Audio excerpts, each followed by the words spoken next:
Good morning. 10th Tamil இயல் 3 வரை பார்த்துட்டோம் ஃப்ரெண்ட்ஸ். நெக்ஸ்ட்டு இயல் 4 பார்ப்போம். செயற்கை நுண்ணறிவு. நம்ம ஃபுல் லெசன்லேயும் இந்த நம்ம இம்பார்ட்டன்ட் ஒன் வேர்ட்ஸ் வர மாதிரி இருக்கிறது. அப்புறம் இங்கே டிஎன்பிஎஸ்சியில் ஏதாவது கொஷின் இம்பார்ட்டன்ட் ஒன் வேர்ட்ஸ் கேட்டிருப்பாங்க, அதை மட்டும் பார்ப்போம். இந்த லெசன் என்னென்னா செயற்கை நுண்ணறிவு. இந்த லெசனில் ஒரு பள்ளி ஆண்டு விழாக்கான அந்த கவிதை கட்டுரை போட்டிகள் நடக்கும். அதில் நான் விரும்பும் தமிழகம் என்னும் தலைப்பில் ஒரு பக்களவில் கவிதையும் 4 பக்களவில் கட்டுரையும் எழுதி பள்ளி மின்னஞ்சல் முகவரிக்கு அனுப்புன்னு இருக்காங்க. என்ன தலைப்புனா நான் விரும்பும் தமிழகம். இதில் ஃபஸ்ட்டு ஒரு ஹெட்டிங் கொடுத்துருக்காங்க, மின்னணு புரட்சி. அந்த மின்னணு புரட்சியை ரீட் பண்ணிக்கோங்க. இதில் எது இம்பார்ட்டன்ட் ஒன்வேர்டாக இருக்குன்னா, இதழியலில் செயற்கை நுண்ணறிவு குறிப்பிடத்தகுந்த மாறுதல்களை செய்து வருகிறது. அவற்றில் விஞ்ஞான ஒன்றுதான் இயல்பான மொழிநடையை உருவாக்குதல் என்னும் மென்பொருள். அதற்கு வேர்ட் ஸ்மித் எழுத்தாளி என்று பெயர் வைத்திருக்கிறார்கள். என்னன்னா, இயல்பான மொழிநடையை உருவாக்குதல் என்னும் மென்பொருள், அதற்கு வேர்ட் ஸ்மித் எழுத்தாளி என்று பெயர் வைத்திருக்கிறார்கள். இந்த லெசனில் இது ஒரு ஒன்வேர்டு. பாக்ஸ் உள்ளதை ரீட் பண்ணிக்கோங்க. தெரியுமா, 2016 ஐபிஎம் நிறுவனத்தின் செயற்கை நுண்ணறிவு கணினியான வாட்சன் சில நிமிடங்களில் 2 கோடி தரவுகளை அலசி நோயாளி ஒருவரின் புற்றுநோயை கண்டுபிடித்ததா. என்னது, 2016 ஐபிஎம் நிறுவனத்தின் செயற்கை நுண்ணறிவு கணினியான வாட்சன் சீனாவில் 50க்கும் மேற்பட்ட மருத்துவமனைகள் இயந்திர மனிதர்களை பணிக்கு அமர்த்தியுள்ளன. அவை அங்கு வரும் நோயாளிகளின் குரலையும் முகத்தையும் அடையாளம் கண்டு அவர்களின் கேள்விகளுக்கு பதில் சொல்கின்றன. சீன மொழியின் வெவ்வேறு வட்டார வழக்குகளையும் கூட அவை புரிந்து கொண்டு பதிலளிக்கின்றன. நெக்ஸ்ட்டு, தொழில்நுட்ப வரையறைகளின்படி செயற்கை நுண்ணறிவுனா என்ன?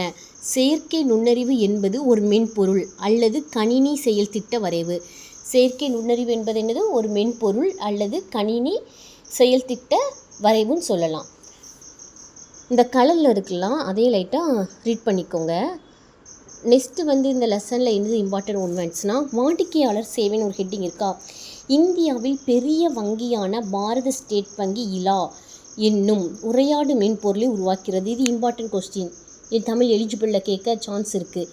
இந்தியாவின் பெரிய வங்கியான பாரத ஸ்டேட் வங்கி இலா என்னும் வரையாடு மென்பொருளை உருவாக்குகிறது. ஒரு வினாடிக்கு 10,000 வாடிக்கையாளர்களுக்கு அது உரையாடுமா. ஒரு வினாடிக்கு 10,000. நெக்ஸ்ட்டு, தெரியுமான்னு ஒரு ஹெட்டிங் இருக்குது பாருங்கள். ஜப்பானில் சாஃப்ட் வங்கி உருவாக்கிய இயந்திர மனிதனை பெப்பர். இயந்திர மனிதனா தெரியும்னா ரோபோ. அந்த ரோபோ பேர் என்னது? பெப்பர். எங்கே உருவாக்கியிருக்காங்க? ஜப்பானில். இது உலக அளவில் விற்பனையாகும் ஒரு ரோபோ. வீட்டுக்கு, வணிகத்துக்கு, படிப்புக்கு என 3 வகை ரோபோக்கள் கிடைக்கின்றன. மனிதரோட முக பாவனைகளிலிருந்து உணர்வுகளை புரிந்து கொண்டு அதற்கேற்ப செயல்படுகின்றன. பெப்பரை வரவேற்பாளராகவும் பணியாளராகவும் வீடுகளிலும் வணிக நிறுவனங்களிலும் உணவு வீதிகளிலும் பயன்படுத்துகிறார்கள். இது இம்பார்ட்டன்ட் ஒன் வேர்ட்ஸ். நெக்ஸ்ட்டு, செயற்கை நுண்ணறிவின் பொதுவான கூறுகள், அதெல்லாம் ரீட் பண்ணிக்கோங்க. எத்திசையும் புகழ் மணக்க அந்த ஹெட்டிங்கை ரீட் பண்ணுவோம். சீன நாட்டில் காண்டன் நகருக்கு 500 கல் வடக்கே ஜுவன்ஜாவ் என்னும் துறைமுக நகர் இருக்கான். பண்டைய காலத்திலும் இது சிறந்த துறைமுகமாக இருந்திருக்கு. அந்த காலத்தில் தமிழ் வணிகர்கள் இந்நகருக்கு அடிக்கடி வந்து சென்றிருக்காங்க. அதன் காரணமாக தான் சீனாவில் சிவன் கோவில் ஒன்று கட்டியிருக்காங்க. எங்கே? சீனாவில். அது சீன பேரரசான குப்லாய் கானின் ஆணையின் கீழ் சீன பேரரசர் குப்லாய் கானின் ஆணையின் கீழ் கட்டப்பட்டது என்பதை குறிக்கும் தமிழ் கல்வெட்டு இன்றும் அக்கோயில் இருக்கிறது. இக்கோயிலில் சோழர் கால சிற்பங்கள், யாரோட சிற்பங்கள் அமைக்கப்பட்டிருக்குன்னு கேட்டால் சோழர் கால சிற்பங்கள் அமைக்கப்பட்டுள்ளன. நெக்ஸ்ட்டு, பெருமாள் திருமொழி. இதை எழுதியவர் யாருன்னு கேட்டால் குலசேகர ஆழ்வார். ஃபஸ்ட்டு நம்ம இதை எடுத்தோடனே அந்த லைனை பாருங்கள். என்ன? பெருமாள் திருமொழி. அதை யார் எழுதியவர்னா குலசேகர ஆழ்வார். நெக்ஸ்ட்டு, இந்த பாக்ஸில் உள்ளதை ரீட் பண்ணிக்கோங்க. இது மனப்பாட பாடல், அதனால் இந்த பாடலை ரீட் பண்ணுங்கள். வாளால் அறுத்த சுடினும் மருத்துவன் பால் மாளாத காதல் நோயாளன் போல் மாயத்தால் மீளா துயர்தரினும் பித்துவ கோட்டம்மா நீ ஆள உனதருளே பார்ப்பன் அடியேனே. பாசுர எண் 691 இருக்குது. இது பாடலின் பொருள் என்னன்னா, மருத்துவர் உடலில் ஏற்பட்ட புண்ணை கத்தியால் அறுத்து சுட்டாலும் அது நன்மைக்கு என்று உணர்ந்து நோயாளி அவரை நேசிப்பார். வித்துவக்கோட்டில் எழுந்தருளியிருக்கும் அன்னையே, அதுபோல் நீ உனது விளையாட்டால் நீங்காத துன்பத்தை எனக்கு தந்த உன் அடியவனாகிய உன் அருளை எப்பொழுதும் நான் எதிர்பார்த்து வாழ்கிறேன்னு சொல்கிறாரு. அதை பொருளை பாருங்கள். சுடினும் சுட்டாலும், மாளாத தீராத, மாயம் விளையாட்டு. இந்த வித்துவக்கோடி என்னும் ஊர் கேரள மாநிலத்தில் பாலக்காடு மாவட்டத்தில் உள்ளது. குலசேகர ஆழ்வார் அங்குள்ள இறைவனான உய்ய வந்த பெருமானை அன்னையாக உருவகித்து பாடுகிறார். இதோட நூல்வெளி 4000 திவ்ய பிரபந்தத்தின் முதலாயிரத்தில் 691 எத்தனாவது பாசுரம் கேட்டால் 691வது பாசுரம் 4000 திவ்ய பிரபந்தத்தில். பெருமாள் திருமொழி 4000 திவ்ய பிரபந்தத்தில் எத்தனாம் திருமொழியாக இருக்குன்னு கேட்பாங்க. 5ஆம் திருமொழியாக உள்ளது. இதில் எத்தனை பாடல்கள் உள்ளன? 105 பாடல்கள் உள்ளன. இதனை பாடியவர் குலசேகர ஆழ்வார். இவரின் காலம் 8ஆம் நூற்றாண்டில். என்ன கொஸ்டின் கேட்கலாம்னா, 4000 திவ்ய பிரபந்தத்தில் முதலாயிரத்தில் எத்தனாவது பாசுரம்? 691 மொதல் கொஸ்டினா. அப்புறம் பெருமாள் திருமொழி 4000 திவ்ய பிரபந்தத்தில் எத்தனாவது திருமொழியாக இருக்குது? 5ஆம் திருமொழியாக உள்ளது. இதில் எத்தனை பாடல்கள் இருக்குது? 105 பாடல்கள். இதனை பாடியவர் குலசேகர ஆழ்வார். இவரின் காலம் என்ன நூற்றாண்டு? 8ஆம் நூற்றாண்டு. இதிலே 5 கொஸ்டின்ஸ் கிட்ட கேட்கலாம். நெக்ஸ்ட்டு பரிபாடல்.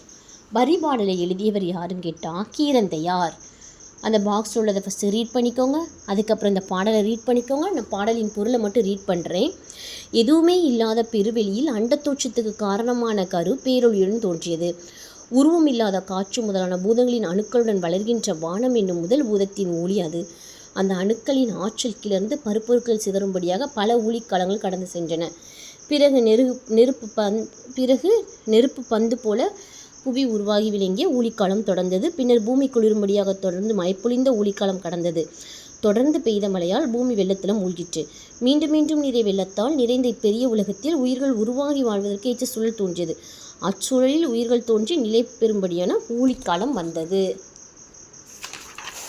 இதில் சொல்லும் பொருளும் கொடுத்துருக்காங்க. விசும்புங்கிறது இது இம்பார்ட்டன்ட் சொல்லும் பொருள். விசும்பு வானம், ஊழி யுகம், ஊழ் முறை, தன் பெயல் குளிர்ந்த மலை, ஆர்தருப்பு வெள்ளத்தில் மூழ்கி கிடந்த, பீடு சிறப்பு, ஈண்டி செறிந்து திரண்டு. இதான் சொல்லும் பொருள். இல்லை இலக்கண குறிப்பு கொடுத்துருக்காங்க பாருங்கள். ஊழ் உள் அடுக்குத்தொடர், வளர்வானம் வினைத்தொகை, செந்தி அதை செம்மை பிஸ்தி அடிப்பிரிக்கிறதுனால பண்புத்தொகை வந்திருக்கா, பண்புத்தொகை. வாரா ஒன்றன் ஈர்கட்ட எதிர்மறை பெயரெச்சம். பகுப்பது உறுப்பிலக்கணம் பாருங்கள். கிளர்ந்த இதை எப்படி பிரிக்காங்க? கிளர் இத்து ப்ளஸ் இந்து ப்ளஸ் இத்து ப்ளஸ் அ. கிளர் பகுதி, இத்து சந்தி, இன்னானது விகாரம், இத்து இறந்தகால இடைநிலை, அ பெயரச்ச விகுதி. கிளர்ந்த அது முடிஞ்சிருச்சு, அதனால் அந்த இத்து வருது லாஸ்ட், இறந்தகால இடைநிலை. இதோட நூல் கதிர் பார்ப்போம். இதை ரீட் பண்ணிக்கோங்கண்ணே. இதுலேருந்து என்ன கேட்கலான்னா, அமெரிக்க வானியல் வல்லுனர் எட்வின் ஹப்பிள் 1924 பால்வீதி போன்று உள்ளன என்று நிரூபித்தார். யார்? அமெரிக்க வானியல் வல்லுனர் எட்வின் ஹப்பிள். பால்வீதி போன்று பல பால்வீதிகள் உள்ளன என நிரூபித்தார். 1300 ஆண்டுகளுக்கு முன்னாடியே மாணிக்க வாசகர் திரு அண்டப்பகுதியில் இவ்வாறு எழுதுகிறார். அண்டப்பகுதியின் உண்டை பிறக்கம். யார்? மாணிக்க வாசகர். இந்த லைனை கொடுப்பாங்க. அண்டப்பகுதியின் உண்டை பிறக்கம் என்ற பாடலில் வரியின் எழுதியவர் யாருன்னு கேட்டால் மாணிக்க வாசகர். சிறியாக பெரியோன் தெரியின். அண்ட பகுதிகளின் உருண்டை வடிவம் ஒப்பற்ற வளமையான காட்சியும் ஒன்றுக்கொன்று ஈர்ப்புடன் இருக்கு. 100 கோடிக்கு மேல் விரிந்து இருக்கின்றன. வெயில் தூசு துகள் போல் உண்மையாக இருக்கின்றன.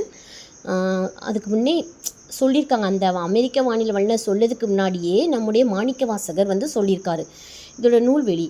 பரிபாடல் எத்தனை நூல்களில் ஒன்று? 8 தொகை நூல்களில் ஒன்று. பாடப்பகுதியில் உள்ள பாடல் எழுதியவர் யாருன்னு கேட்டால் கீரந்தையார். இதுக்கு இன்னொரு பேர் என்னதுன்னா ஓங்கு பரிபாடல் என்னும் புகழுடையது.